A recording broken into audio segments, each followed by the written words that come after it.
Саламатсыздарбы? Мен Айтбаев Узырман. 1982 жылы Жалал-Абад облысы Токтогул районунун Балашкан айылында туулгам.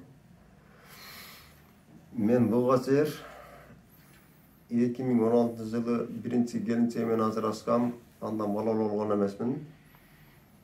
Экинчи аялым менен 2019 жылы үйлөнгөм. 2022 жылы июлдун 7-синде балалуу болдум, кыз болдум, Кудайга шүгүр, азыр жакшы эле. Мелис байканын дарысын ичтим. Омикс, Балиглав, Аканит, оорушуңарды ичтим. Кудайга шүгүр, жылыш бар. Суу өткөндөн баары жакшы өттү. Көбүнчө мен эмеге болго үйлөнгөн убакка чейин эмени иччимин мен. Көбүнчө жанагы ортофен. Таблетка сары майда таблеткаларды иччимин. Азыр Кудайга шүгүр, андан бери 2 жыл башты болоюн деп болду, аны унутуп калдым, иче элекмин. Кудайга шүгүр, азыр белчил оорум, бут ооруларым калып калды. Кудайга шүгүр, бул жагы болуп атат, жакшы эле.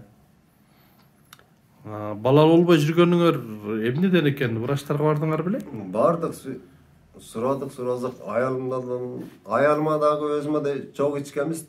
Леченияны чогуу болдук, врачтардан суразак, ошо суу өтүп кеткен деп айткан.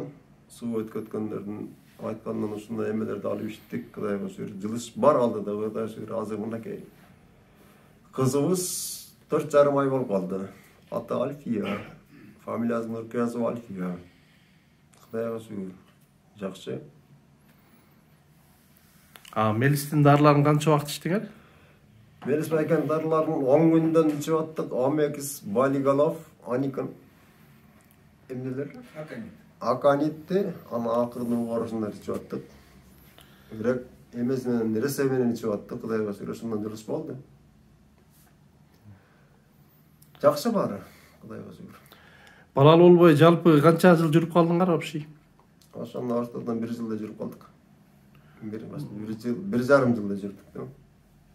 Ага чейинчи биринчи аялыңар менен канча жыл жашадыңар? Биринчи аялым менен 3 жыл жашадым, 3 жылга чейин бала болгон жокмун. Кудайга шүгүр, суук тийген деп айтыштан анан ушундан алып иштик. Кудайга шүгүр, жылып кетти алдыга. Экинчи турмуш менен муну болуп калды бала. Андан башка кандай дагы оорулар бар болчу? Андан башка Кудайга шүгүр, орун эле жокпуз биздики. Андан башка оорубуз деле мындай больницага текшерип деле көрөбүз, тазасыңар деле чыгарып аткан да. Бул жактан келип иштик, Балигалов иштик, Омекс иштик, акырында Аника. Оорушуңарды иштик, ушундан эле жылыш болуп кетти. Кудайга шүгүр, жакшы, бар эле жакшы. Азыр кызым 4,5 ай болуп калды. Жакшы, Кудайга шүгүр.